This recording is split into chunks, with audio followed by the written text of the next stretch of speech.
Rasulullah SAW menyuruh agar pintu-pintu rumah untuk ditutup, jendela-jendela ditutup. Demikian pula anak-anak kecil pun tidak boleh keluar pada waktu itu. Kenapa? Karena Rasulullah SAW mengabarkan bahwa di waktu-waktu itu syayatin dari kalangan jin itu sedang bertebaran. Kalaulah kalian melihat apa yang aku lihat, kalian tidak akan berani berjalan sendirian di malam hari. Lain dunia, menguak misteri, meluruskan persepsi.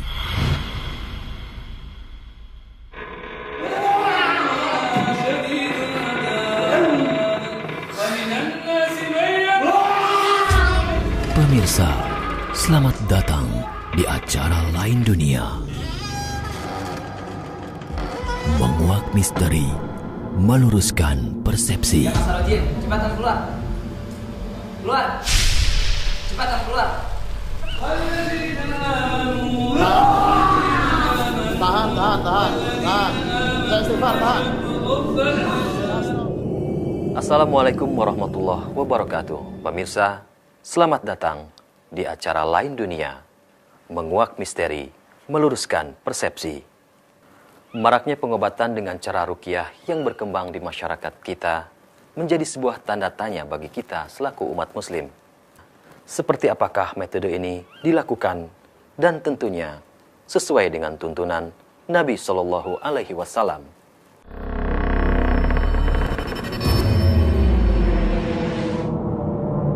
Ruqyah adalah sebuah terapi dengan membacakan jampi-jampi.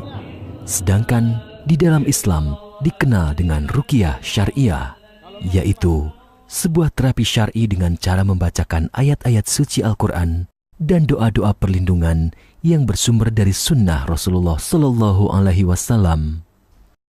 Tidak diragukan lagi bahwa penyembuhan dengan Al-Quran dan dengan apa yang ditegaskan dari Nabi Sallallahu Alaihi Wasallam berupa ruqyah merupakan penyembuhan yang bermanfaat sekaligus penawar yang sempurna. Ruqyah syariah dilakukan oleh seorang muslim baik untuk tujuan penjagaan dan perlindungan diri sendiri atau orang lain dari pengaruh buruk pandangan mata manusia dan pengaruh jin, pengaruh sihir, gangguan kejiwaan, dan berbagai penyakit fisik dan hati. Ruqyah juga bertujuan untuk melakukan terapi pengobatan dan penyembuhan bagi orang yang terkena pengaruh, gangguan, dan penyakit tersebut.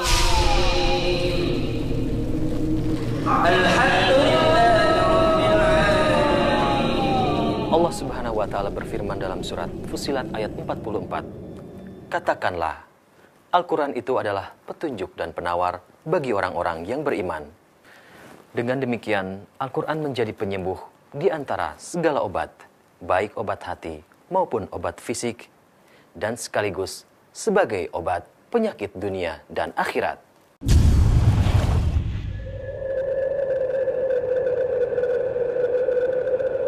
Ruqyah, praktek pengobatan ini telah dikenal oleh masyarakat jahiliyah sebelum Islam. Tetapi, kebanyakan ruqyah mereka mengandung kesyirikan. Sementara, agama Islam datang untuk mengenyahkan segala bentuk kesyirikan. Alasan inilah yang membuat Rasulullah Shallallahu Alaihi Wasallam pada awalnya melarang para sahabat radhiyallahu anhum untuk melakukan ruqyah. Kemudian beliau membolehkannya selama tidak mengandung kesyirikan.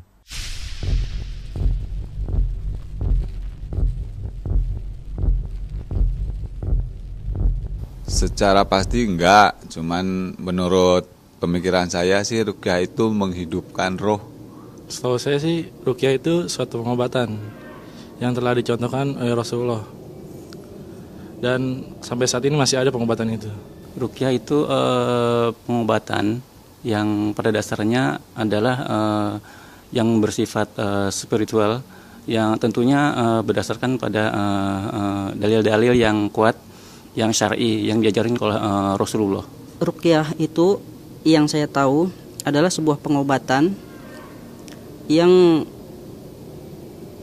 menggunakan doa-doa, dan ada yang disyariatkan, tapi juga ada yang dilarang menurut agama. Pengobatan yang dilakukan secara syariah menurut Al-Quran dan Sunnah.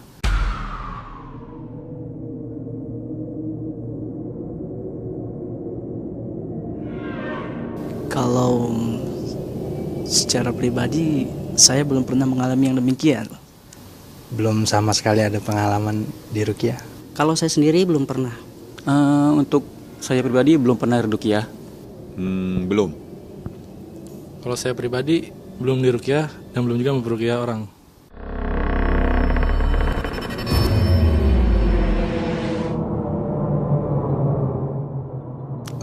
Yakin bisa, ya dengan alasan itu kan sebetulnya berupa sugesti lah, sugesti yang baik gitu.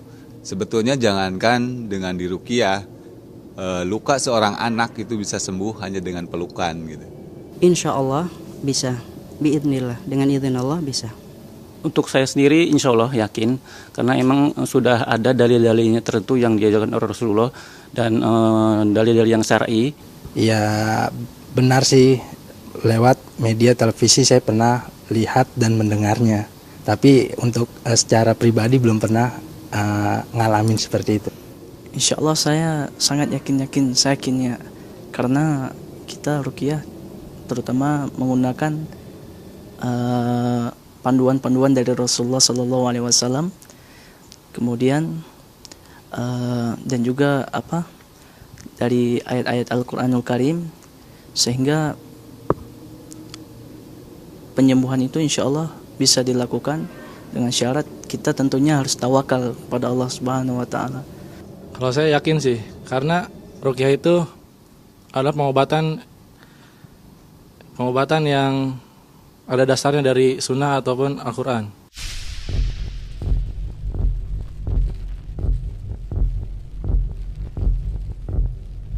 Diguna-guna, disantet, dan yang lainnya lah. Segala penyakit baik yang jasmani ataupun rohani itu dengan izin Allah bisa diobati dengan ruqyah. Penyakit banyak sih, tapi diantaranya ya seperti disantet, diguna-guna, di pelet dan sebagainya. Menurut saya yang lihat di televisi atau mendengar, penyakit gaib aja yang seperti itu diobatinya. Yang saya tahu untuk ruqyah itu biasanya lebih cenderung condong kepada rohani. Semuanya, karena memang ruhnya ini kalau misalkan sehat, melaksanakan rukun dengan 6 keimanan, otomatis yang lainnya akan sehat.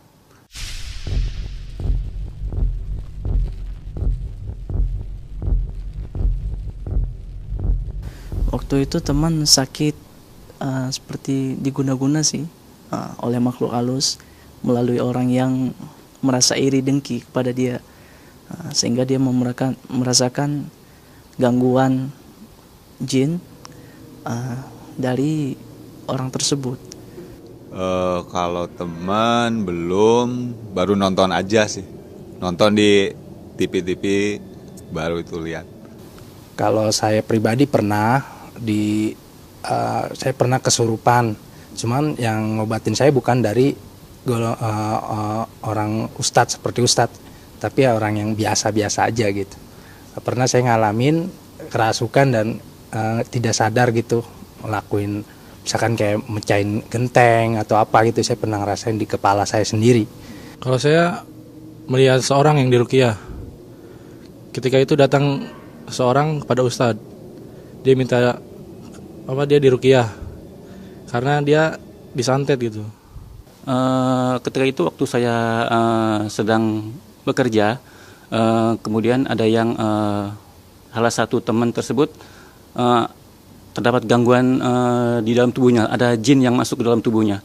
Kemudian dari ada seorang yang bisa mengusir jin tersebut, kemudian dibacakan ayat-ayat Al-Quran.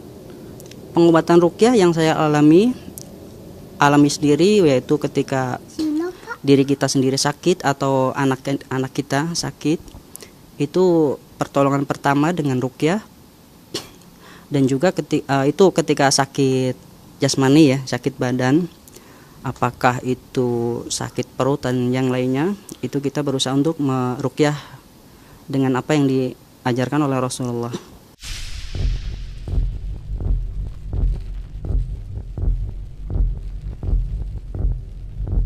kita cuma bisa berusaha, adapun hasilnya tidak selalu bisa langsung dirasakan atau kelihatan. Tapi ya setidaknya ada yang tadinya panas jadi adem, itu diantaranya.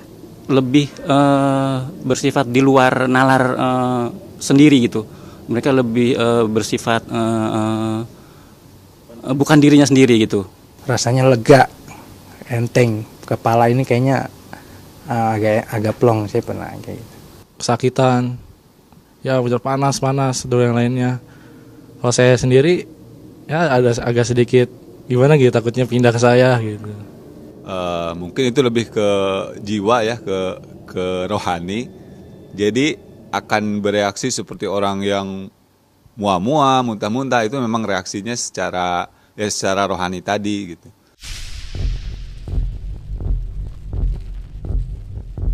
Di zaman modern ini begitu banyak praktek ruqyah yang berkembang di masyarakat. Namun kenyataannya dalam hal ini begitu banyak kerancuan-kerancuan yang terjadi. Seperti adanya ruqyah jarak jauh atau online, ruqyah massal, dan ruqyah-ruqyah lainnya yang tidak memperhatikan rambu-rambu syariat agama. Pemirsa, kita simak bagaimana pemaparan narasumber kita pada malam hari ini.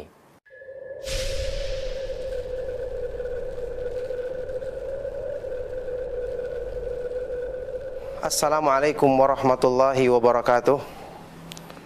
Alhamdulillah, alhamdulillahi ala ihsanih, wa syukru lahu ala taufiqihi wa amtinanih, wa asyhadu an la ilaha illallah wahdahu la syarika lah ta'ziman li syanih, wa asyhadu anna Muhammadan abduhu wa rasuluhu ad-da'i ila ridwanih, sallallahu alaihi wa ala alihi wa ashabihi wa ikhwanih, amma ba'du. Alhamdulillah, para pemirsa Roja TV di acara Lain Dunia, kita bertemu kembali di acara ini meskipun kita tetap berada di dunia yang bukan dunia yang lain, dan saya pun adalah manusia biasa yang menjadi narasumber dalam acara ini bukan dari dunia yang lain. Tapi dalam rangka untuk kita menjelaskan permasalahan yang banyak beredar di masyarakat tentang hal-hal yang bersifat gaib, maka alhamdulillah pertanyaan dan tema yang kita akan bahas tentang ruqyah yang disyariatkan pada kesempatan kali ini ya. Jadi ruqyah itu adalah cara mengobati penyakit yang biasa disebabkan oleh gangguan jin atau sihir yang dikirim melalui cara yang tidak nampak atau tidak kasat mata. Yang berkembang di masyarakat, cara-cara yang bertentangan dengan Islam, dengan jampi-jampi, menggunakan lafaz-lafaz yang mengandung isti'adzah, memohon pertolongan kepada jin, hantu atau selain Allah Subhanahu wa taala, ya. Atau dengan mendatangkan para dukun, tukang sihir atau paranormal yang sebenarnya mereka tidak normal, ataupun dengan cara-cara yang bertentangan dengan ajaran Islam yang tentu tidak dibenarkan dalam agama dan akan semakin menjauhkan pelakunya dari keridhaan Allah Subhanahu wa taala. Adapun cara ruqyah yang disyariatkan dalam Islam adalah membacakan kepada pasien yang sedang sakit ayat-ayat Al-Qur'an atau doa-doa perlindungan kepada Allah yang bersumber dari hadis-hadis Nabi SAW. Ini salah satu di antara makna pengobatan yang Allah Subhanahu wa taala jadikan pada Al-Qur'an. Allah Subhanahu wa taala berfirman, "Wa nunazzilu minal Qur'ani ma huwa syifaa'u wa rahmatul lil mu'minin." Dan kami turunkan pada ayat-ayat Al-Qur'an sesuatu yang merupakan obat dan rahmat bagi orang-orang yang beriman. Makanya ketika ayat Al-Qur'an kita bacakan kepada pasien yang terkena gangguan tadi, biasanya dia akan bereaksi karena jinnya akan merasakan tidak nyaman atau panas. Makhluk halus yang tidak beriman kepada Allah akan merasakan dan bereaksi. Ya, sebagaimana kita tahu dalam hadis-hadis yang sahih disebutkan, ya, syaitan itu lari ketika dibacakan azan. Juga Rasulullah SAW bersabda, "Fa inna syaitana yafirru minal baitil ladzi yuqra'u fihi bi suratil Baqarah." Sesungguhnya syaitan akan lari dari rumah yang dibacakan padanya surat Al-Baqarah. Makanya ruqyah yang dicontohkan oleh Nabi SAW Bahkan ketika Rasulullah SAW disihir, kemudian diruqyah oleh malaikat Jibril, ya, yang membaca al-muawwidzatain, Qul a'udzu birabbil falaq dan Qul a'udzu birabbin nas, yang kemudian sembuh dengan izin Allah Subhanahu wa taala. Ruqyah yang kemudian juga dipraktekkan oleh para sahabat Nabi SAW adalah ruqyah yang membacakan ayat-ayat Al-Qur'an. Tentu diutamakan ayat-ayat yang disebutkan dalam dalil yang sahih seperti surat Al-Fatihah, Al-Falaq, An-Nas, termasuk juga Qul huwallahu ahad, ayat kursi atau surat Al-Baqarah secara keseluruhan, dan secara keseluruhan ayat-ayat Al-Quran bermanfaat dengan izin Allah Subhanahu wa taala untuk mengusir makhluk-makhluk yang jahat seperti ini dengan izin Allah Subhanahu wa taala. Makanya Rasulullah SAW dalam hadis riwayat Imam Muslim membolehkan hal ini dalam sabda beliau, la ba'sa birruqyah ma lam takun syirkan. Tidak mengapa melakukan ruqyah, ya, membacakan kepada orang yang sakit ayat-ayat Al-Qur'an selama tidak mengandung kesyirikan padanya.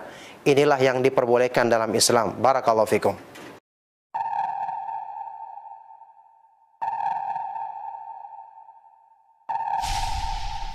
Pertanyaan tentang ruqyah masal atau ruqyah rame-rame. Ini banyak yang dilakukan di masyarakat kita.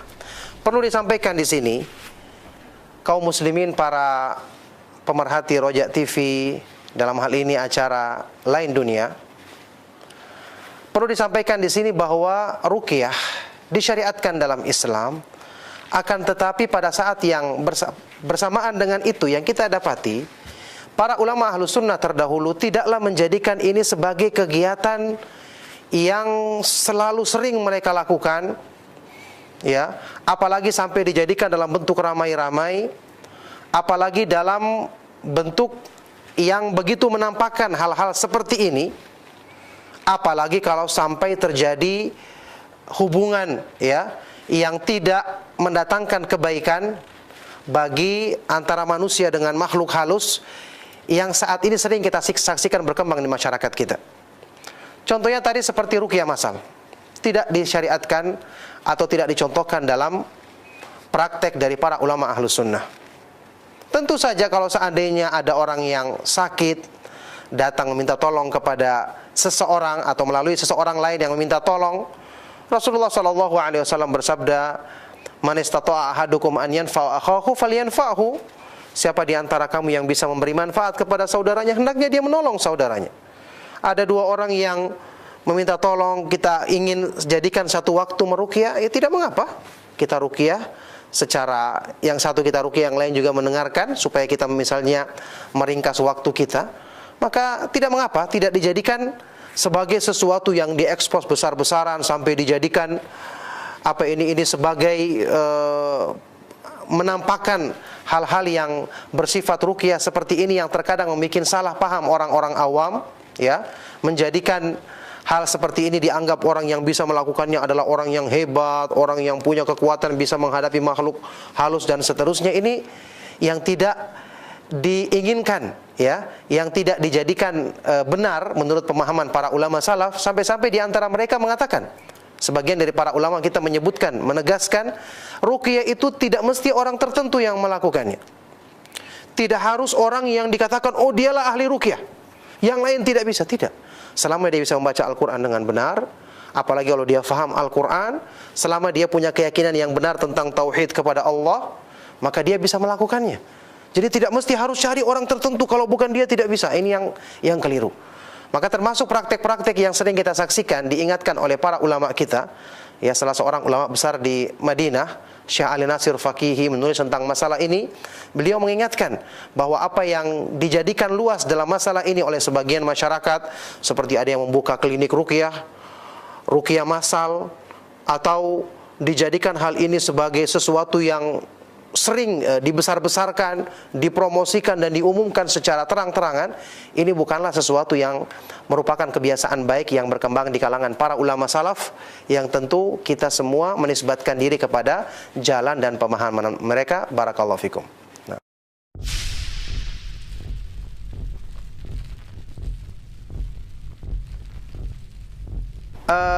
Saya tidak mengetahui larangan dalam masalah ini selama saya katakan tadi ini bukan menjadikan sesuatu yang diekspos secara besar-besaran. Maksudnya ruqyah tadi, ya, ruqyah tadi adalah tujuannya membacakan ayat-ayat Al-Qur'an kepada pasien. Seandainya seorang yang sakit misalnya meruqyah dirinya sendiri di rumah dengan membacakan ayat-ayat Al-Qur'an, atau saudaranya, atau misalnya istri suami yang meruqyah, suami yang sakit istri yang meruqyah, diperbolehkan. Bahkan kalau dia mendengarkan rekaman ayat-ayat Al-Qur'an diperbolehkan. Kalau misalnya suatu saat dibutuhkan, ya, karena mungkin ada ustadz yang sudah mengobati pasien tersebut, dia sudah mengetahui dan menangani pengobatannya dari awal, sehingga mungkin ketika ya ingin meruqyah dia sudah lebih mengenal karakter sihir dalam orang tersebut berdasarkan pengalamannya menanganinya, dibutuhkan untuk meruqyah jarak jauh, artinya lewat telepon, memperdengarkan suaranya atau membaca Al-Qur'an misalnya. Ini bukanlah sesuatu yang saya ketahui ada larangannya dalam agama. Selama saya katakan tadi tidak berlebih-lebihan, tidak seperti diekspos secara besar-besaran, apalagi kemudian dijadikan hanya ustadz ini yang bisa meruqyahnya, orang lain tidak bisa, maka tentu ini yang tidak dibenarkan dalam Islam. Barakallahu fikum.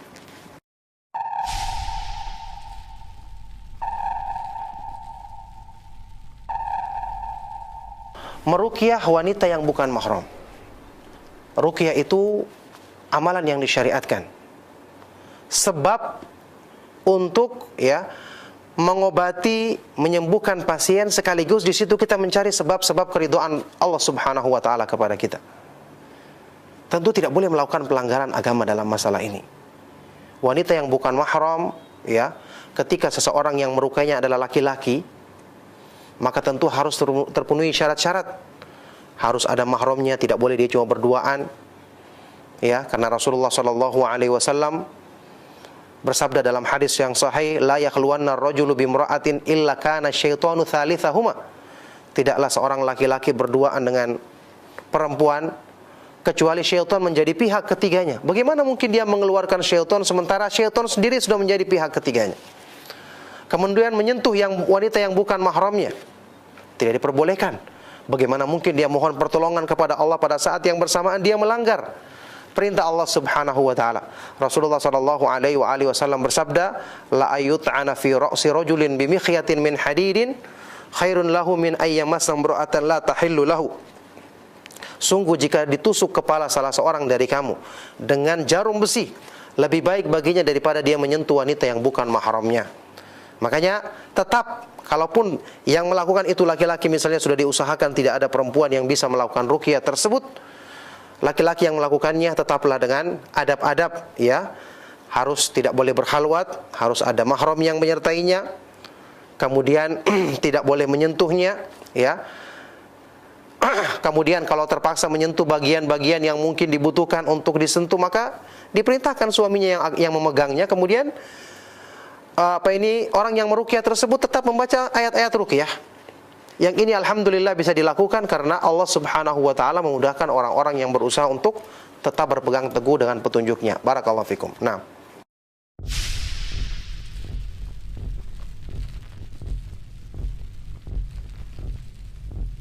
dialog dengan jin yang saya ketahui itu diperbolehkan dalam Islam, tentu dengan batasan-batasan yang dibutuhkan. Hajat untuk mengajaknya masuk Islam, karena jin termasuk makhluk yang mukallaf kena beban syariat. Rasulullah SAW pernah mendakwai mereka dan masuk Islam banyak di antara mereka. Maka dialog dengan ajakan untuk masuk Islam atau membuat mereka takut kepada Allah dengan menyebutkan bahwa membaca Al-Quran saja membuat mereka sudah kepanasan, ini dengan izin Allah akan bermanfaat bagi hati mereka-mereka dari kalangan jin yang Allah kehendaki kebaikan baginya. Makanya dialog dalam bentuk seperti ini diperbolehkan. Tapi terkadang muncul dialog yang tidak bermanfaat, tidak ada hubungannya dengan pengobatan, berlebih-lebihan. Ini tentu tidak dibutuhkan dan bukan merupakan perkara yang dilakukan oleh para ulama yang terdahulu. Negosiasi untuk dia keluar, kita perintahkan untuk keluar. Kita tidak berlembut-lembut dengan dia. Kalau dia tidak mau masuk Islam, kita perintahkan keluar. Allah Subhanahu wa taala, ya, kita katakan padanya Allah Subhanahu wa taala Maha kuasa melindungi hambanya beriman yang kamu ganggu saat ini dan membinasakan kamu dengan izinnya. Sebut nama Allah maka dia akan takut, dengan izin Allah dia akan keluar, tentu dengan selalu kita bersandar kepada Allah Subhanahu wa taala dan mohon pertolongan kepadanya. Barakallahu fikum.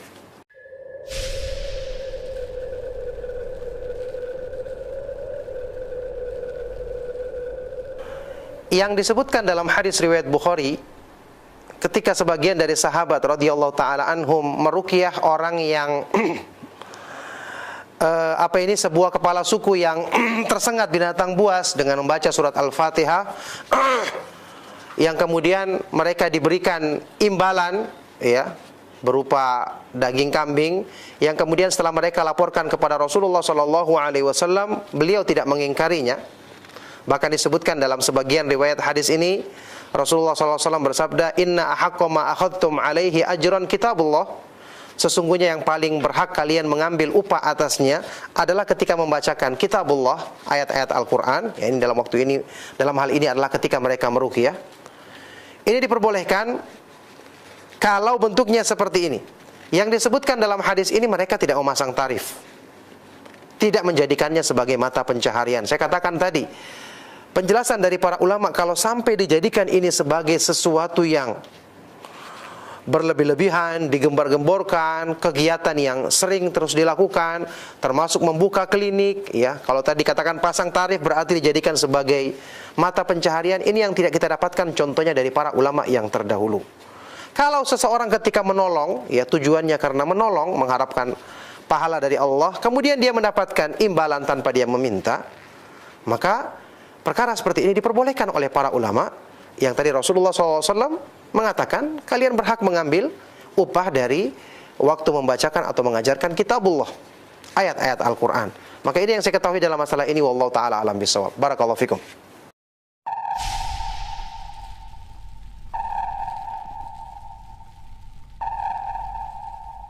Ya, mengenai membacakan ayat-ayat ruqyah atau hadis-hadis perlindungan kepada Allah dalam hadis yang sahih kemudian dibacakan pada air minum untuk diminumkan kepada pasien yang sakit, ini diperbolehkan oleh para ulama Ahlus Sunnah. Syekh bin Baz menjelaskan tentang kebolehan hal ini, dan tentu ini didukung dengan dalil-dalil, ya, perbuatan dari para ulama terdahulu juga, para ulama salaf. Tentu yang dibaca adalah ayat-ayat ruqyah dari ayat-ayat Al-Quran. Dan waktu kita melakukan, tetap hati kita bergantung kepada Allah Subhanahu wa ta'ala. Kita membaca ayat-ayat Al-Quran di dalam air minum, kemudian diminumkan pada si pasien, tentu dengan kita ingatkan, ini adalah sebab yang menolong adalah Allah Subhanahu wa ta'ala. Ini termasuk perkara yang diperbolehkan, tapi ingat, tidak berlebih-lebihan dalam masalah ini.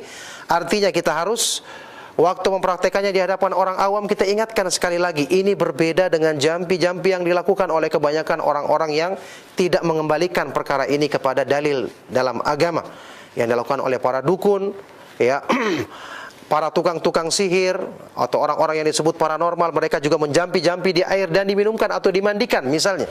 Ini berbeda dengan apa yang dilakukan oleh mereka. Yang syar'i adalah yang diajarkan dan dipraktekkan oleh para ulama kita, yang diajarkan dalam penjelasan para ulama salaf, ya, bacaan Al-Quran misalnya Al-Fatihah atau 3 kul atau ayat kursi kita bacakan di minuman, kemudian, ya, kita meniup padanya, setelah itu diminumkan kepada pasien, dengan izin Allah akan menjadi sebab kesembuhan. Ini yang diperbolehkan dalam masalah ini. Maka kurang lebih kalau kita ingin ringkas penjelasan bagaimana tata cara ruqyah yang syar'i, ketika ada pasien, ya, ketika ada pasien datang, kita bertanya kepadanya dan dia menyebutkan ciri-ciri yang menyebutkan dia terkena gangguan makhluk halus, kita katakan padanya penjelasan tentang tauhid, yang berhak untuk kita minta pertolongan, dan dia yang maha kuasa menolong kita adalah Allah Subhanahu wa ta'ala.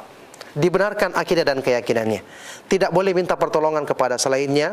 Dalam hal seperti ini tidak boleh datang ke dukun, tidak boleh datang ke tukang sihir, karena itu dilarang dalam agama. Setelah itu kita minta dia berwudu, kemudian salat minta pertolongan kepada Allah. Kita pun salat minta pertolongan kepada Allah. Tentu ini tidak wajib, tapi kita mohon pertolongan karena saat ini kita punya hajat agar dimudahkan oleh Allah Subhanahu wa ta'ala. Kemudian kita mulai bacakan padanya ayat-ayat Al-Quran. Mungkin kita bacakan Al-Fatihah di awal, kemudian Al-Ikhlas, Al-Falaq, An-Nas. Mungkin setelah itu ayat kursi, terus kita mulai dari surat Al-Baqarah, atau mungkin kita mulai dari surat yang lain, boleh. Kita bacakan sampai kita lihat reaksinya. Kalau jinnya bereaksi, kalau mungkin kita ajak, ya kita ingatkan tentang Islam, tentang dahsyatnya siksaan Allah, bahwa sekarang Allah Subhanahu wa taala yang kita bacakan firman-Nya membuat kamu kepanasan, bagaimana nanti tentang azab neraka yang demikian pedih. Dia akan takut karena dia merasakan buktinya. Ajak masuk Islam, kalau tidak mau diusir. Ini yang kita lakukan. Tidak kita kemudian waktu berdialog jinnya mengajukan syarat, jinnya minta ini kita ikuti, ini tidak diperbolehkan. Kita tidak boleh mengikutinya, kita dalam hal ini hanya mengeluarkannya. Kalau dia tidak mau ya masuk Islam, maka kita usir. Kita keluarkan dengan kita jadikan dia takut kepada Allah Subhanahu wa taala. Karena dengan cara seperti ini kita berarti melaksanakan ruqyah yang sesuai dengan syariat, yang dengan itu kita mendapatkan keutamaan pahala dan di sisi Allah Subhanahu wa taala, dan akan dimudahkan kesembuhan dengan izinnya. Itu kurang lebih ringkasan tentang cara pelaksanaan ruqyah. Semoga Allah Subhanahu wa taala memudahkan kita untuk senantiasa berpegang teguh dengan petunjuknya dalam semua keadaan, dan dimudahkan untuk dihindarkan dari segala keburukan, apalagi keburukan yang berhubungan dengan pendangkalan dan pengrusakan terhadap keimanan kita. Na'udzubillahi min dzalik. Demikianlah para pemirsa sekalian rahimakumullah, kami cukupkan. Sallallahu wasallam wa barak ala nabiyina Muhammad wa ala alihi wa sahbihi wa man tabi'ahum bi ihsanin ila yaumiddin walhamdulillahi rabbil alamin. Subhanakallahumma wa bihamdika asyhadu an la ilaha illa anta astaghfiruka wa atubu ilaik. Wassalamu alaikum warahmatullahi wabarakatuh. وننزل من القرآن ما هو شفاء ورحمة للمؤمنين ولا يزيد الظالمين إلا خسارا. Berkata Ibnu Hajar Al-Asqalani dalam Fathul Bari, pengobatan cara Nabi tidak diragukan kemampuan penyembuhannya, karena datang dari wahyu. Dan berkata Ibnu Qayyim dalam kitab As-Shahihul Burhan, Al-Quran adalah tempat kesembuhan yang sempurna dari semua penyakit hati dan semua penyakit dunia dan akhirat. Jika Allah tidak menyembuhkan Anda dengan Al-Quran, maka Allah tidak akan menyembuhkan Anda dengan yang lainnya.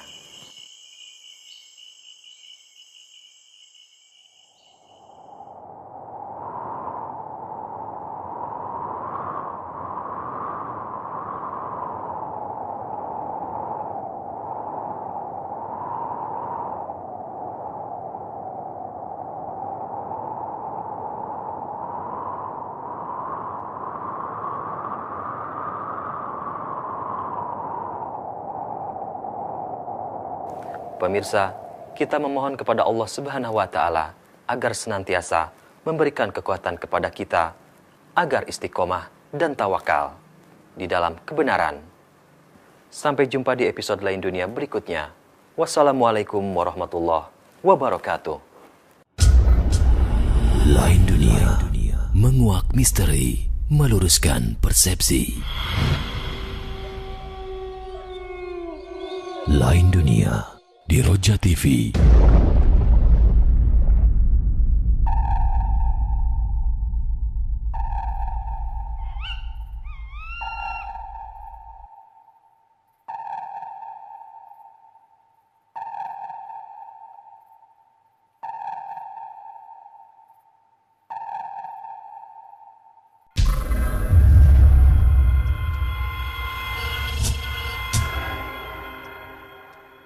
Roja TV, saluran tilawah Al-Quran dan kajian Islam.